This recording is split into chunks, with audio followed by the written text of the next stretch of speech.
자, 오늘 하나님 우리에게 주시는 말씀은 사도행전 9장 32절부터 43절까지 말씀입니다.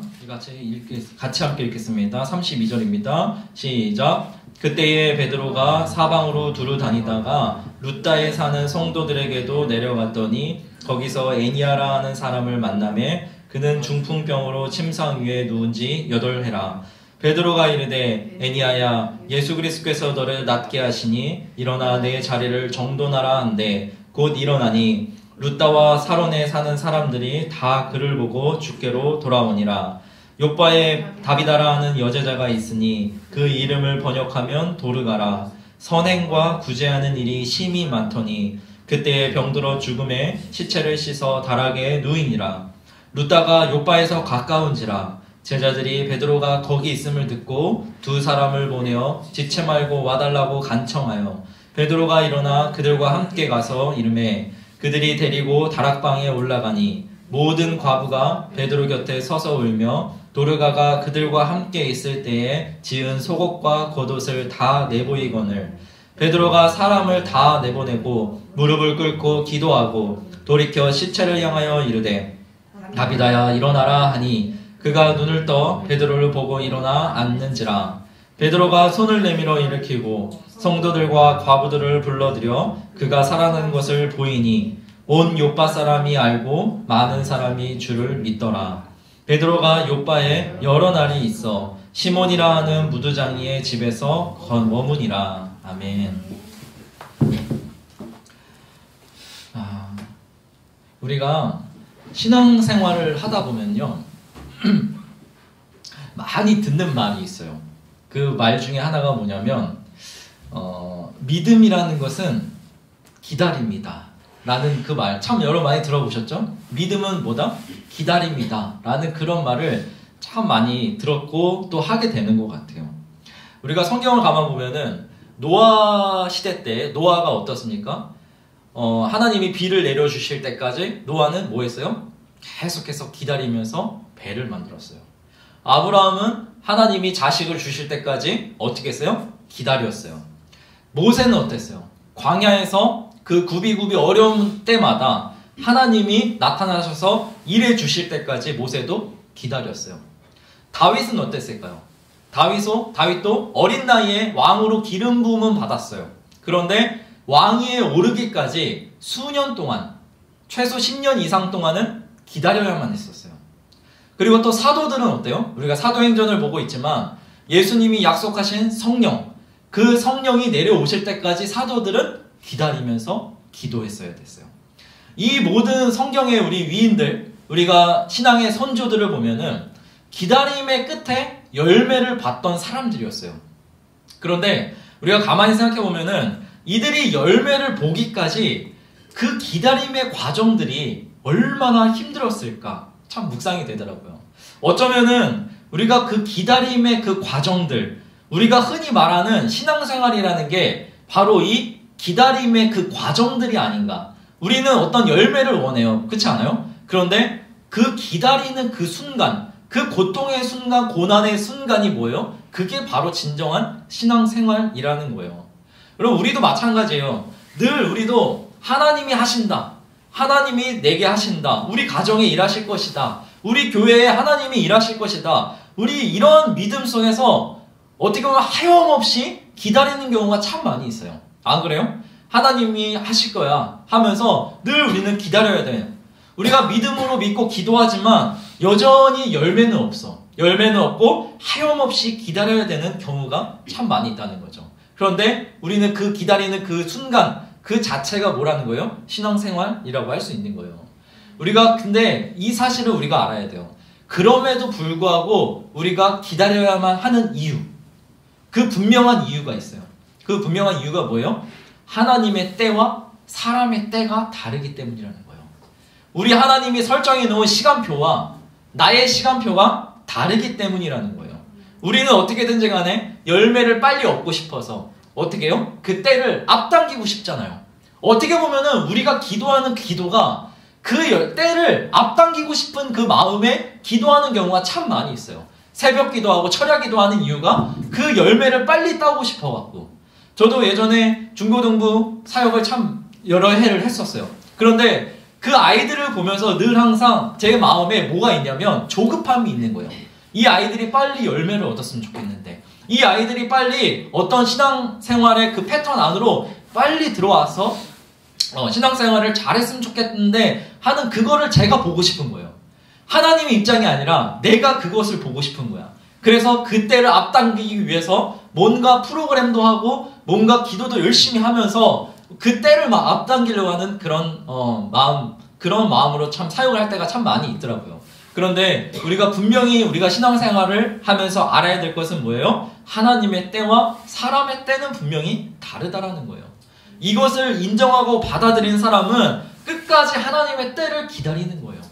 노아가 비가 올 때까지 배를 만들면서 인내로서 기다렸던 것처럼 끝까지 기다릴 거예요. 그런데 이것을 인정하지 못하는 사람은 어떨 겁니까? 그냥 내 생각대로, 내 방법대로 그냥 움직여버리는 때가 있을 수 있다라는 거예요. 우리가 지난 시간에까지 우리는 사도행전 9장에 중심의 인물이 누구였어요? 사울이었어요. 사울이 회심을 했어요. 그리고 회심한 다음에 이 사울이 어떻게 지냈는지 그 사울의 행적을 잠깐 살펴봤어요. 그런데 제가 지난 시간에도 잠깐 말했지만 이 이방인들을 구원하기 위해서 하나님께서 사울을 선택하셨고 부르셨어요. 그런데 이 사울을 바로 사용하셨어요? 바로 사용하지 않았다라는 거예요. 젊고 똑똑하고 유능하여 누구보다도 열정이 많은 사람인데 왜 이 사울을 하나님이 바로 사용하지 않았을까? 오히려 회심 후에 나가서 전도할 때마다 열매는커녕 그냥 다른 사람들에게 핍박과 미움을 받고 고향 땅으로 돌아가야만 했었어요. 그리고 고향 땅으로 돌아가서 그곳에서도 이 사울이 뭐 전도 활동을 했는지 안 했는지는 성경에 나오지 않아서 알 수는 없지만 어쩌면은 못해도 그 10년 이상 되는 그 시간을 하나님이 사용하지 않았다라는 거예요. 제대로 사용하지 않았어요. 어쩌면 사울의 입장에 있어서 이 시간은 막 동네방네 떠돌만 다니면서 전도하는 그런 시간이 아니라 하나님과 예수 그리스도에 대해서 더 많이 알아가는 그러한 시간이 사울에게 필요했을지 몰라요. 그리고 이방인 선교를 위해서 준비하는 그러한 시간으로 보냈다라는 것입니다. 그래서 이 사울의 회심 이야기는 잠깐 이제 접어두고 다시 이제 예루살렘 교회에 대한 이야기가 다 나오게 돼요. 오늘부터 이제 베드로 이야기가 다시 나오게 되는데 이것이 왜 필요했느냐? 사울의 입장에서는 이방인 선교를 위해서 준비하는 시간이 필요했었어요. 그런데 당시 교회의 중심이 되었던 교회가 뭐였죠? 예루살렘 교회였어요. 근데 이 예루살렘 교회가 한 가지 오해하는 게 있었어요. 그게 뭐냐면 이 예루살렘 교회는 다 구성원들이 누구예요? 유대인이에요? 한국인이에요? 유대인들을 말이에요. 유대인들. 그 유대인들은 항상 이방인들에 대한 반감을 갖고 있었어요. 그래서 유대인들은 절대 이방인들과 뭐 했어요? 상종하지 않았어요. 절대 음식도 같이 먹지 않고 상종하지 않는 민족이 철저하게 유대 민족이었다는 거예요. 근데 이 예루살렘 교회 구성원들이 대부분이 다 유대인들이었단 말이에요. 그러니까 이방인들과 접촉을 하겠어요? 하지 않았을 거란 말입니다. 그래서 이 예수 그리스도를 통한 그 구원도 이방인들한테는 해당되지 않을 거다라는 그러한 고정관념이 그들에게 있었다는 거예요. 근데 이 생각이 예루살렘 교회의 주축이 되는 12사도들 그리고 특별히 베드로에게도 그 생각이 고정관념으로 박혀 있었다는 거예요.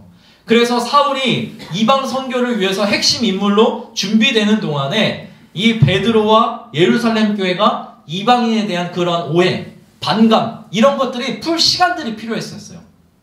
여러분 생각해봐요. 한평생을 저 유대민족, 저 이방인들 쟤네들은 죄인들이야. 아예 그렇게 살고 생각해왔던 사람들이 어느 순간에 갑자기 생각을 바꾼다는 게 여러분 갑자기 그게 될 수 있을까요? 되지 않는단 말이에요. 그렇기 때문에 이 이방인들에 대한 그 생각, 고정관념이 깨져야 되는 그런 시간이 필요했었어요. 그래서 베드로와 이 예루살렘 교회가 그 고정관념을 하나님께서 깨트리기 위해서 이 10여 년의 시간들을 또한 흘려보내게 했다라는 것이에요. 사울은 사울대로 준비하게 하고 예루살렘 교회와 그 주축이 되는 베드로, 그 베드로가 이 고정관념이 깨져질 때까지 그 시간들이 필요했다는 것이죠. 그래서 사울의 이야기는 여기 9장에서 잠깐 이제 접어둔 다음에 다시 베드로와 예루살렘 교회에 대한 이야기가 12장까지 이어지고 있다는 거예요. 우리가 오늘 읽은 이 본문은 베드로의 전도 여행 이야기예요. 우리 사진 한번 볼까요? 베드로도 전도 여행을 해요. 바울이 전도 여행을 했던 것처럼 베드로도 전도 여행을 합니다. 그런데 저기 밑에 보면은 남쪽에 뭐가 있죠? 예루살렘이 있어요. 이스라엘의 수도 예루살렘이 있어요. 근데 이 예루살렘에서 서북쪽으로 조금 올라가다 보면 뭐가 있어요? 보여요? 글씨가 보여요? 루따라는 동네가 있어요. 그리고 이 루따에서 다시 서북쪽으로 조금 더 올라가다 보면 뭐가 있어요? 요빠라는 지역이 있어요. 그리고 이 요빠에 머물다가 어디로 또 올라가냐? 저 위에 북쪽으로 올라가서 가이사랴라는 항구 도시에 머물게 된다는 것입니다. 이렇게 예루살렘에서 루따, 요빠, 가이사랴로 이 움직여지는 게 이 베드로의 전도 여행 코스였어요. 자, 그런데 오늘 말씀 한번 볼게요. 이 전도 여행을 통해서 베드로가 얻은 소득이 있었어요. 깨달음이 있었어. 그거는 다음 시간에 여러분들과 함께 나누게 될 거고, 오늘은 이 루따와 요빠에서 일어난 일에 대해서 소개하고 있는데, 우리 32절을 한번 다시 볼까요? 9장 32절 보니까, 자, 그때에 베드로가 사방으로 두루 다니다가 루따에 사는 성도들에게 또 내려갔더니 라고 했어요. 이 루따라는 지역으로 갔어요. 그곳에 성도들을 만나는데, 자, 그곳에 어떤 사람이 있었냐? 애니아라는 사람이 있었어요. 근데 이 애니아는 어떤 사람이었어요? 8년 동안 중풍병으로 누워 있었던 사람이에요. 자, 중풍병에 누워 있었는데, 자, 34절을 보니까 베드로가 이 중풍병자, 이 애니아에게 뭐라고 말하고 있어요? 애니아야, 예수 그리스도께서 너를 낫게 하시니 일어나 내 자리를 정돈하라. 한데 어떻게 됐어요? 일어나게 되었다라는 것입니다. 자, 그리고 이 루따에 있을 때에 한편 요빠에서는 무슨 일이 일어나고 있었냐면, 이 요빠라는 그 지역에서는 다비다라는 여제자가 있었어요. 근데 이 여제자가 어땠어요? 선행과 구제하는 일에 아주 신앙이 좋았던 사람인 것 같아요. 근데 이 사람이 병들어서 죽어버렸어요. 자, 병들어서 죽었는데 사람들이 베드로가 옆 동네에 있다라는 것을 듣게 된 거야. 그래서 베드로를 어떻게 한 거예요? 빨리 모셔오라는 거예요. 이미 사람은 죽었는데 뭐 한 거예요? 빨리 베드로 좀 초청해달라는 거예요. 그래서 옆 동네 루따에 있다는 것을 든 다음에 집채 말고 와달라고 하면서 간청을 하는 거예요. 그리고 베드로가 왔어요, 안 왔어요? 왔어요. 그리고 40절 보니까 뭐라고 했어요? 베드로가 사람을 다 내보낸 다음에 다락방에 올라간 거예요. 그리고 뭐 했어요? 무릎을 꿇고 기도했어요. 그리고 돌이켜서 시체를 향해서 말하는 거예요. 뭐라고 하는 거예요? 다비다야, 일어나라. 뭐라고요? 다비다야, 일어나라. 하니까 어떻게 됐습니까? 그가 눈을 떠서 베드로를 보고 일어나 앉는지라. 여러분, 우리는 믿음이 너무 좋아서 하나도 안 놀래.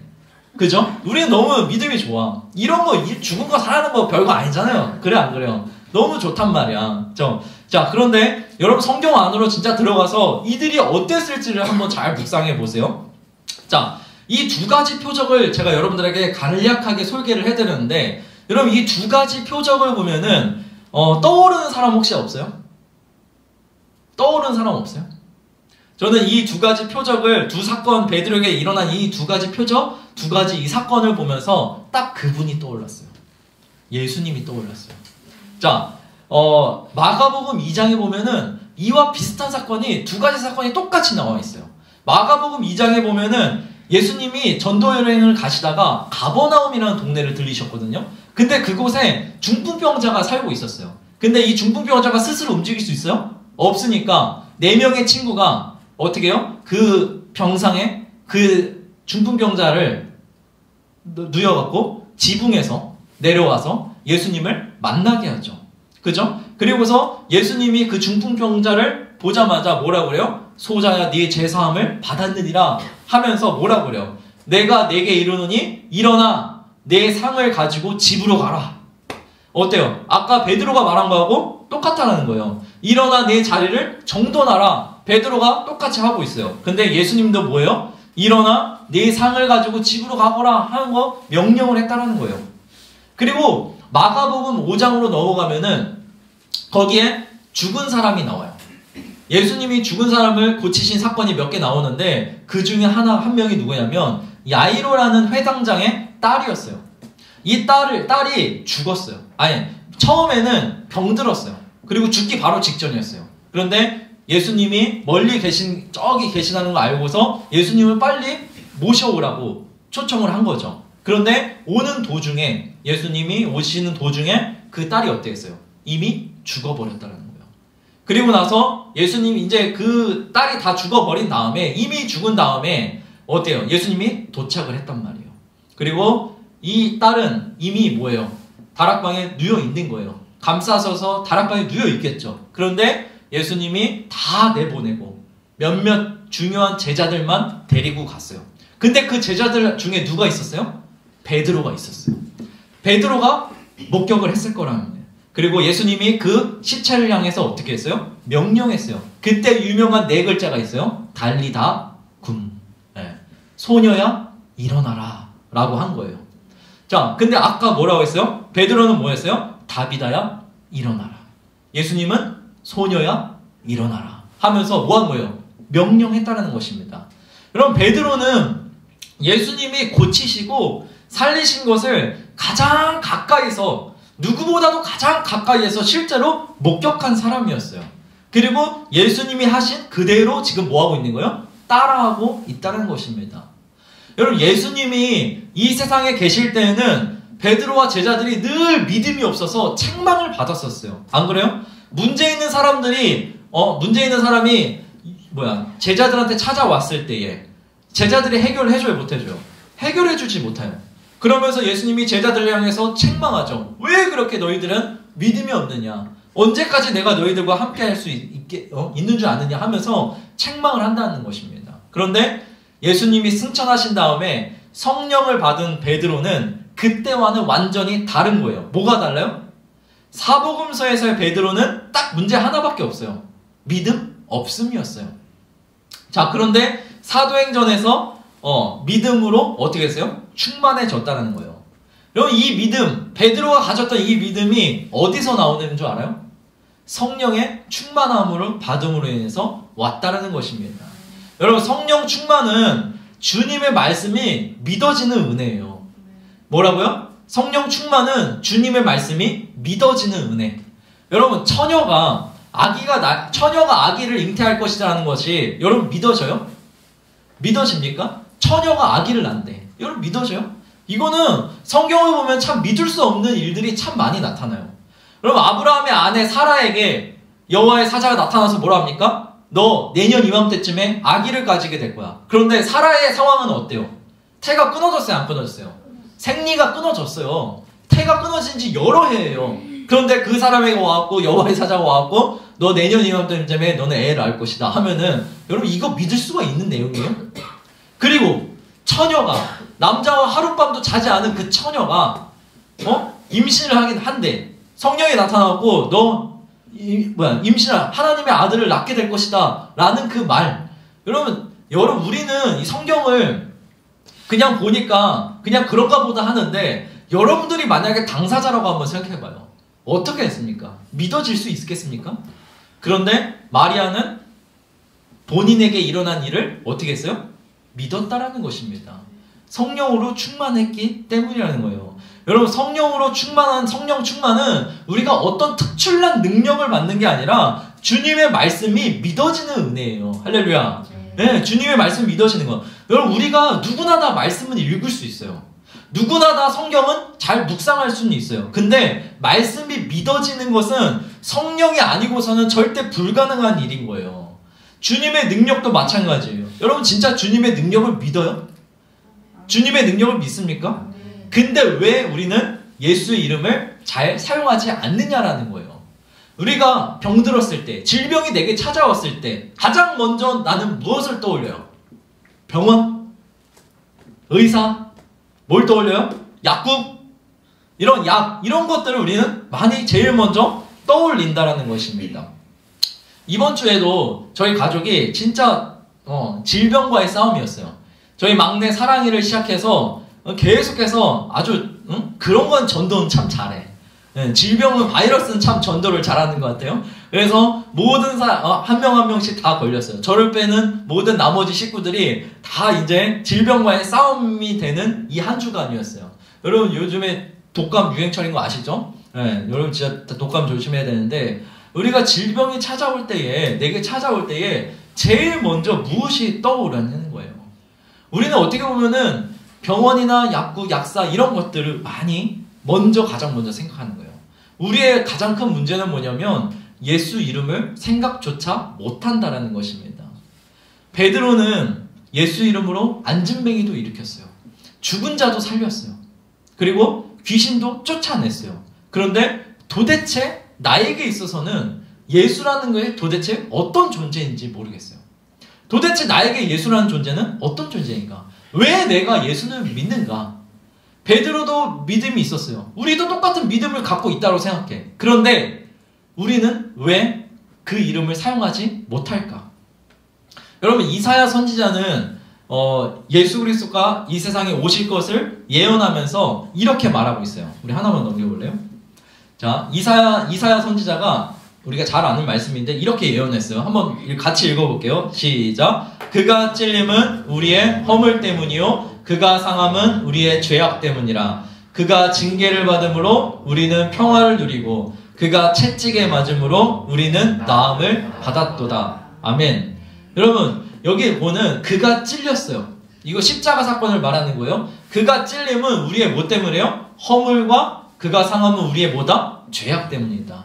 우리의 허물과 죄. 이 말은 뭐냐면 우리 영혼의 문제를 해결하기 위해서 그리스도가 오실 것이라는 거 예언하신 거예요. 그리고 또 하나 뭐예요? 그가 징계를 받음으로 우리가 뭘 누린대요? 평화를 누린다.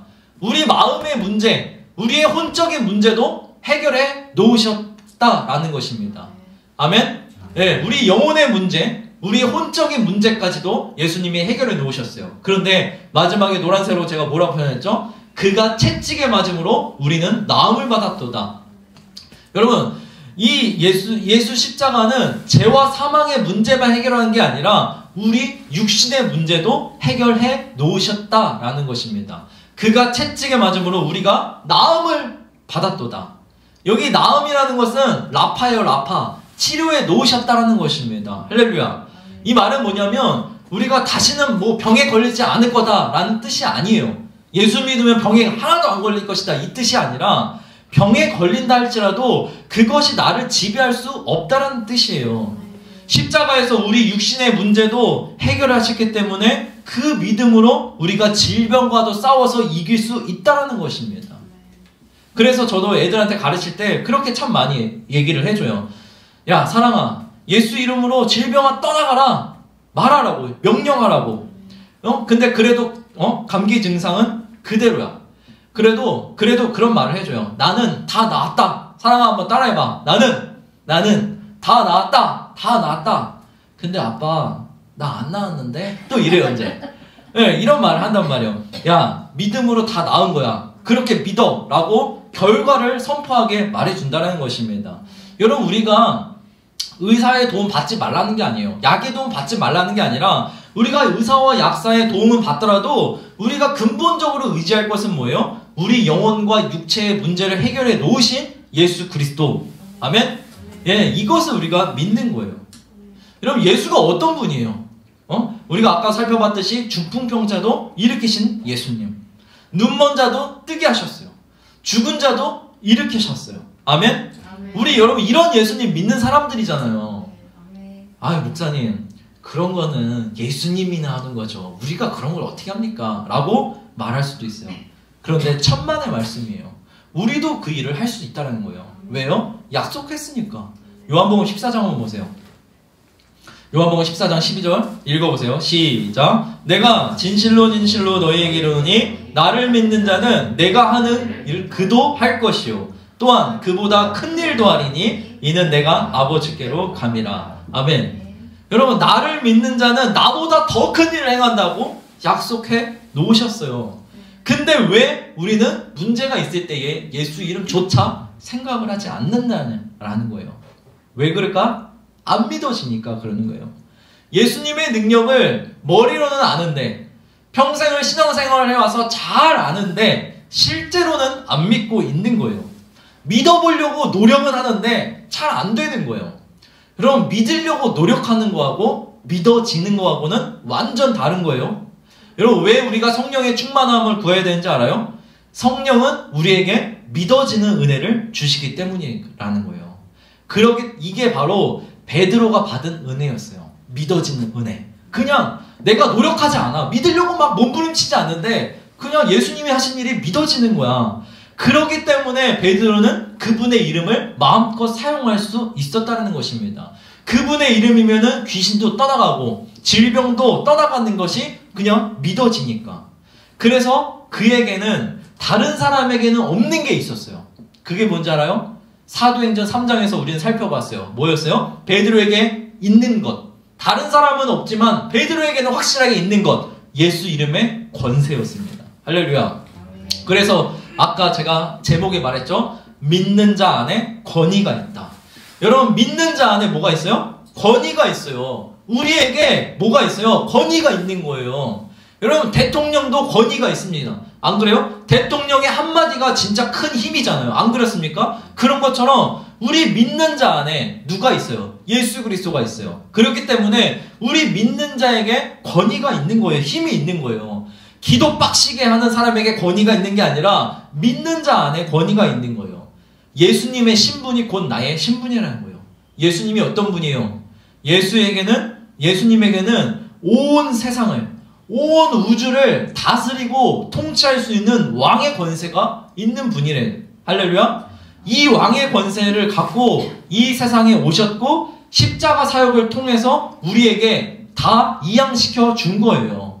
이 예수님의 권세가 그분을 믿고 따르는 사람들에게 다 건너 내려온 거라는 것입니다. 할렐루야. 그렇기 때문에 우리에게 권위, 힘, 이게 있다는 것입니다. 그래서 내 말이 곧 누구의 말인 거예요? 예수님의 말인 거예요. 여러분, 그렇게 믿으십니까?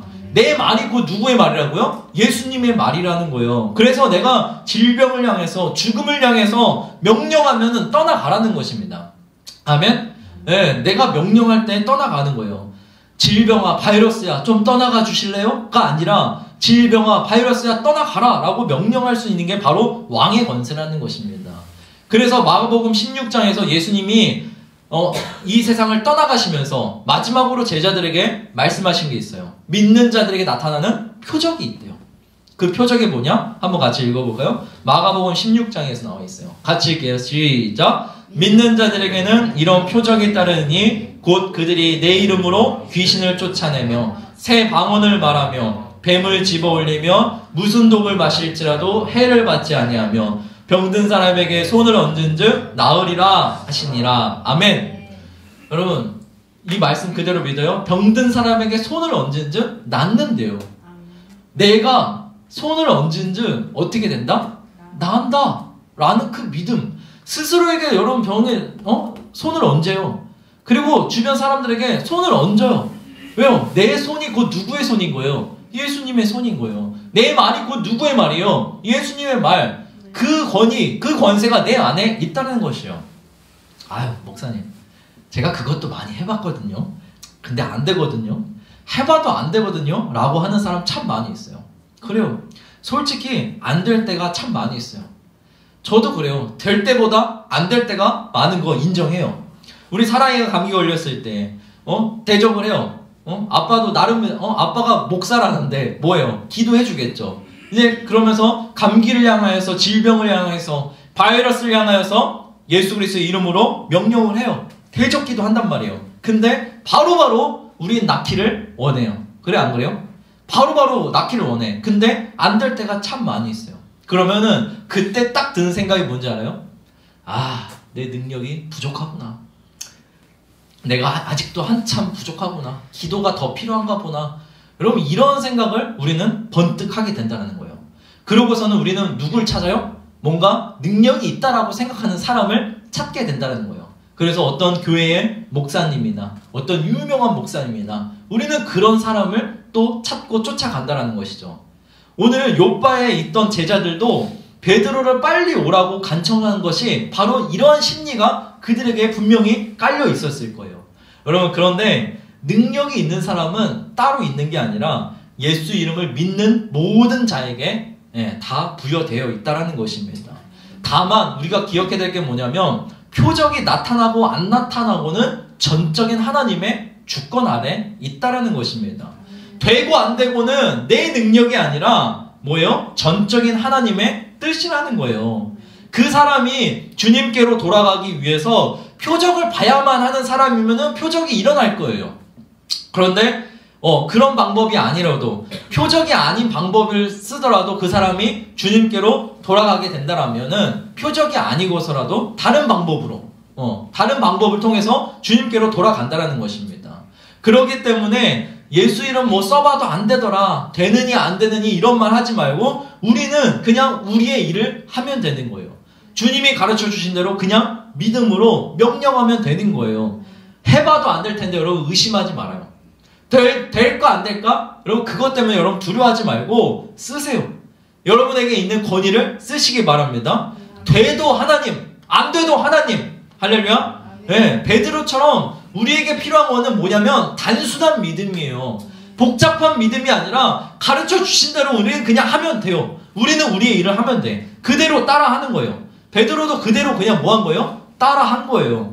되든 안 되든 우리가 그대로 따라할 수 있기를 축복합니다. 네, 우리가 오늘 이것을 꼭 기억했으면 좋겠어요.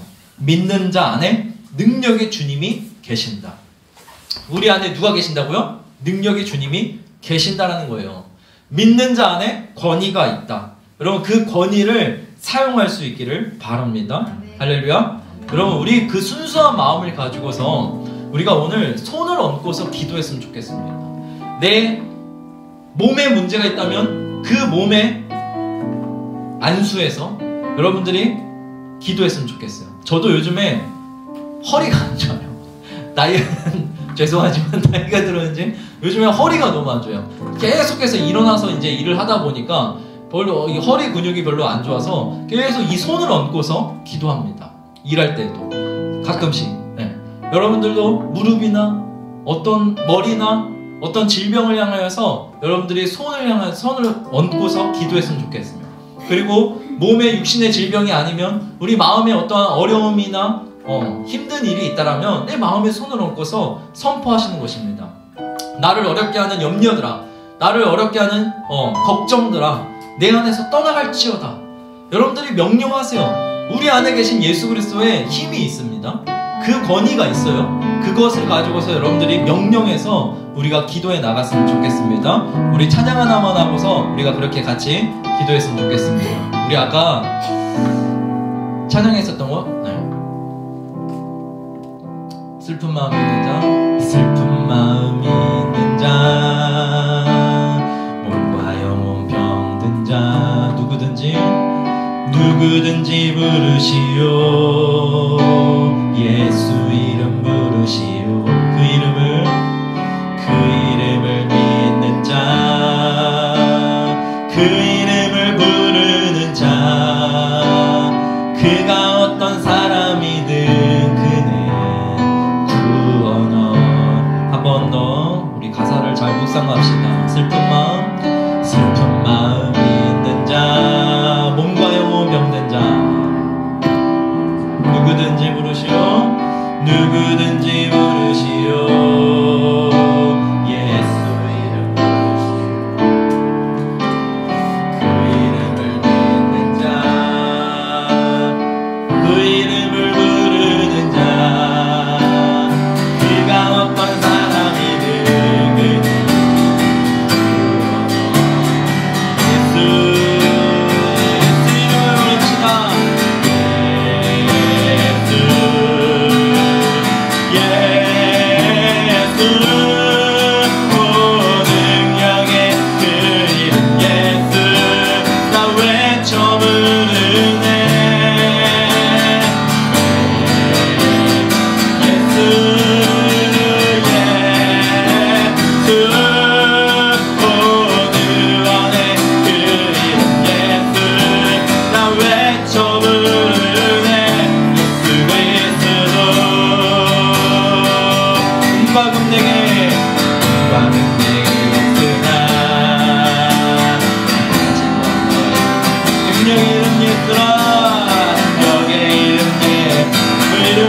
있으시오.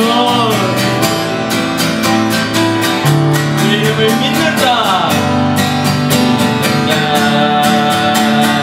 그 이름을 외치는 자, 그가 어떤 사람이든 그는 주의 영광 보리라.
같이 한 번 더 기도합시다. 주 예수 그리스도의 그 이름에 권세가 있는 줄로 믿습니다. 그 이름이 바로 내 안에, 우리 안에 있는 줄로 믿습니다. 우리 그 권세를 오늘 이용하여서 주님, 내 몸에 나타나는 질병들아, 내 마음에 나타나는 모든 염려들아, 주 예수 그리스도 명하노니 떠나갈지어다 라고 우리 함께 같이 명령하면서 나가면 되겠습니다. 같이 기도하겠습니다. 주 예수여, 주 예수 그리스도의 그 이름에 권세가 있는 줄로 믿습니다. 아버지 하나님께서 십자가의 사건으로 말미암아 우리에게 주신 그 권세, 그 왕의 권세를 하나님, 내가 그냥 묵혀버리는 것이 아니라, 땅바닥에 그냥 묻혀버리는 것이 아니라, 하나님 그 권세를 내가 들어서 사용할 수 있는 믿음이 있는 자가 될 수 있도록 은혜를 내려 주시옵소서. 우리가 믿으려고 노력하는 것이 아니라 믿어지는 그 은혜가 우리 안에 있을 수 있도록 성령 하나님 은총을 베풀어 주시옵소서. 그 은총을 우리가 마음껏 누리면서 살아가게 하시고, 하나님의 영광을 보게 하시고, 그 하나님의 영광을 보고서 온 세상에 우리가 전파할 수 있는 그러한 믿음의 사람이 될 수 있도록 주여 은혜를 베풀어 주시옵소서. 이미 그러한 은혜를 우리에게 허락하신 줄로 믿고 감사드리며 살아계신 예수 그리스도의 이름으로 기도합니다. 이제는 우리 주 예수 그리스도의 은혜와 하나님의 극진하신 사랑과 성령님의 감화감동 역사하심이 왕의 권세를 가지고서 우리가 이 세상을 다스리고 통치하며 예수 그리스도의 이름으로 세상을 정복하며 나아가기를 소망하는 모든 사랑하는 주의 성도들 머리머리 위에 이제부터 영원토록 함께 없시기를 간절히 축원하옵나이다. 아멘.